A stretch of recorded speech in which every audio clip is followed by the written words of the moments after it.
जिन्हां दे मकान डिग गए ने, खत्म हो गए ने और रात किस तरह गुजारते ने? बहुत रोड़ां दे पिंड थे, बंधू दे पिंड थे कि कुरी टिब्बी गोल दे ढट्ठे पिंड थे, कोई हुन दा सही कह नहीं। मच्छर खादी में चीमा जनती नहीं पहुंचा ये तई उहदे बाद कि 2.5 लाख बंदा जरा मजदूर बनया खड़े। रड़ियां दे नुकसान, फसलें दे नुकसान होंदे बाद जहीं ढह गए न वो बेहद नुकसान थी चुके। ਤੁਹਾਡਾ घर ਦੇ ਵਿੱਚ ਕਿੰਨੇ ਅਫਰਾਦ ਇਸ ਦੇ ਵਿੱਚ ਪਰੇਸ਼ਾਨੀ ਦੇ ਵਿੱਚ ਆਏ? 100 बंदा सही ढेर सारा नुकसान थी सारा। घर भी थे तो ढह गए, फसल भी लुढ़ गई है, जमीन पद्धर थी गई है। उन्होंने पैगाम तामन करो ने सारे नाल, ठीक है ना, सानू कोई चीज़ देवें। ਤੁਹਾਡੇ ਘਰ ਦੇ ਕਿੰਨੇ ਅਫਰਾਦ ਜਿਹੜੇ ਨੇ सारे घर का भी 100-150 अफराद आ गया, कोई सहूलत नहीं, कोई दवाई, कोई रोटी, कुछ भी नहीं मिला।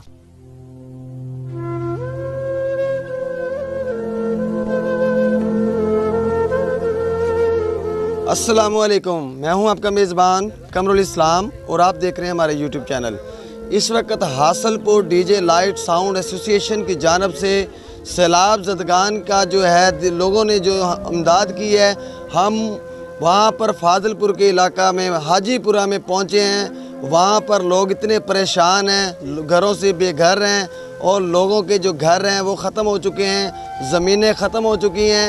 बच्चे जो हैं वो इस वक्त रोड पर आ गए हैं और रात जो है वो जब गुजारते हैं तो आसमान के नीचे गुजारते हैं। हमारे साथ इस इलाके के जो बड़े भाई हैं वो हमारे साथ मौजूद हैं, उनसे पूछना चाहेंगे कि यहाँ पर कितना नुकसान हुआ और कितने लोग अभी तक इमदाद के लिए पहुँचे। बुजुर्गो तुसी ये दसना वा कि तुहाडा नुकसान कितना होया, किन्ने लोग मुतासर होए ने और हुण तक किन्नियां टीमां तुहाडे कोल मदद वास्ते पहुंचियां ने? चीमा जनती नहीं पहुंचा ये तई उहदे बाद कि 2.5 लाख बंदा जरा मजदूर बनया खड़े। रड़ियां दे नुकसान, फसलें दे नुकसान होंदे बाद जहीं ढह गए न वो बेहद नुकसान थी चुके। इतना थी चुके माल लुढ़ गए, विच बंदे लुढ़ गए।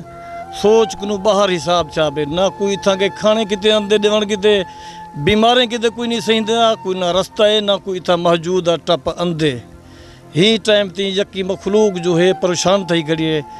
जितना बंदे खड़न थे सारे इवें मजदूर को बने खड़न, जो कहीं को कशे मिलती कहीं नहीं, खाने किते ही कोई आवन किते ही, दसन दे किते ही, जो बिली हाँ किवें रहंदे पियो, क्या करेंदे पियो, ही हालत दे नाल असलू परेशानी दे चक्कर च जके शिकार बने खड़ो। मेहरबानी करो जितना थी सके इमदाद करो। ਤੁਹਾਡੇ इलाके ਦੇ ਵਿੱਚ ਮਸਜਿਦਾਂ ਕਿੰਨੀਆਂ ਨੇ ਟੋਟਲ ਇਸ ਸੋਨਵਾ ਦੇ ਇਲਾਕੇ 'ਚ?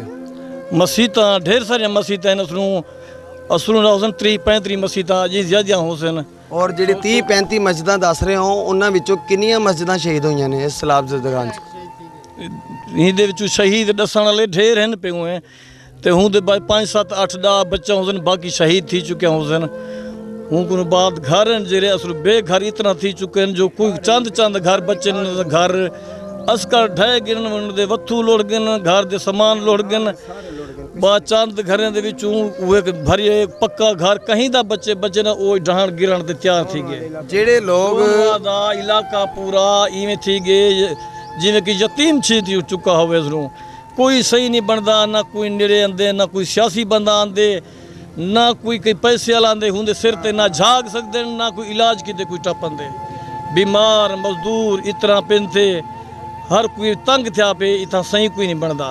और ਜਿਹੜੇ ਲੋग ਜਿਹੜੇ ਸਲਾਬ ਜ਼ਿਦ ਦੇ ਵਿੱਚ ਆ ਗਏ ਨੇ, ਜਿਨ੍ਹਾਂ ਦੇ ਮਕਾਨ ਡਿੱਗ ਗਏ ਨੇ, ਖਤਮ ਹੋ ਗਏ ਨੇ, ਉਹ ਰਾਤ ਕਿਸ ਤਰ੍ਹਾਂ ਗੁਜ਼ਾਰਦੇ ਨੇ? ਬਹੁਤ ਰੋੜਾਂ ਦੇ ਪਿੰਡ ਥੇ, बंधू ते पिंड थे कि कुरी टिब्बी गोल दे ढट्ठे पिंड थे, कोई हुन दा सही कह नहीं। मच्छर खादी में बा हुन को खाना नहीं मिलता, ना हुन को कैंप मिलते, ना को हुन को तरपाला मिलते वल हेठन तरह वो मजदूर बने पिंड थे के। ये भाई बता रहे थे कि सैलाब की जद में जब से हम आए हैं उस वक्त से लेके अब तक हमारे लिए रात गुजारनी मुश्किल हो जाती है।